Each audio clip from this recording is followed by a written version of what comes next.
സഭയിൽ ഉന്തും തള്ളും. കോൺഗ്രസ് MLA-മാരെ കയ്യേറ്റം ചെയ്യുന്നു. ഉത്തരം മുട്ടുമ്പോൾ കൊഞ്ഞനം കുത്തുക എന്ന് കേട്ടിട്ടില്ലേ? അത് തന്നെയാണ് നടക്കുന്നത്. എന്താണെങ്കിലും ഉന്തും തള്ളിന്റെയും ആ രംഗങ്ങൾ നമുക്കൊന്ന് കാണാം.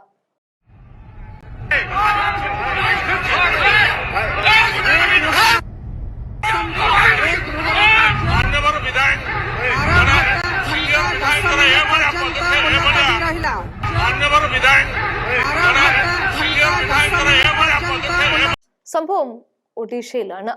ഒഡീഷയിൽ സ്ത്രീകൾക്കും കുട്ടികൾക്കും എതിരെ വർദ്ധിച്ചു വരുന്ന ആക്രമണങ്ങളുണ്ട്. വ്യാപകമായി സ്ത്രീകളും കുട്ടികളും കാണാതാകുന്ന സംഭവങ്ങളിലുമൊക്കെ പ്രതിഷേധിച്ച് സംസ്ഥാനത്ത് ഒരു പുതിയ പോർമുഖം തന്നെ തുറന്നിരിക്കുകയാണ്. സംസ്ഥാന കോൺഗ്രസ് നേതൃത്വം കഴിഞ്ഞ 2 ദിവസമായി സംസ്ഥാന തലസ്ഥാനത്ത് എല്ലാ ജില്ലാ കേന്ദ്രങ്ങളിലും സംസ്ഥാന BJP സർക്കാരിന് എതിരെയുള്ള പ്രതിഷേധങ്ങൾ നടക്കുകയാണ്.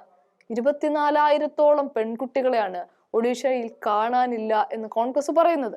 കഴിഞ്ഞ 8 മാസത്തെ BJP ഭരണത്തിൽ മാത്രം 3,420 സ്ത്രീകളും 8,430 കുട്ടികളെയും സംസ്ഥാനത്ത് നിന്നും കാണാതായി എന്നാണ് സർക്കാർ രേഖകളിൽ മാത്രം പറയുന്നത്. ആകെയായിട്ടുള്ളത് 8 മാസമാണ് എന്ന് ഓർക്കണം.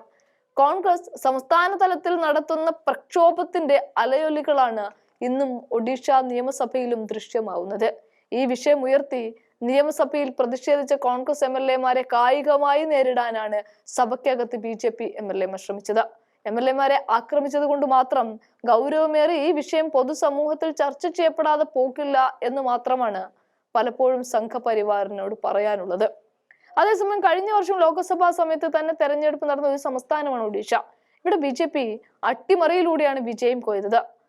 അത് BJD എന്ന പാർട്ടി തന്നെ അവകാശപ്പെടുന്നുണ്ട്. ഇന്ത്യ മുന്നണിയുടെ ഭാഗമായി പോലും അല്ല അവർ നിൽക്കുന്നത്. എന്നിട്ട് പോലും EVM-ൽ അട്ടിമറി നടന്നു എന്ന് പറയുമ്പോൾ അത് നിസ്സാരമായി തള്ളേണ്ട ഒന്നുമല്ല. കാരണം കോൺഗ്രസ് തോറ്റാല് EVM-ന് പ്രശ്നം, അല്ലെങ്കിൽ ആഹാ ഇതാണ് രീതി എന്ന് തെരഞ്ഞെടുപ്പ് കമ്മീഷൻ തന്നെ പ്രതിപക്ഷത്തിന്റെ മുനയൊടിക്കാൻ പറയുമ്പോൾ ഇതിലൊന്നും പെടാതെ നിൽക്കുന്ന ഒരു പാർട്ടിയാണ് BJD.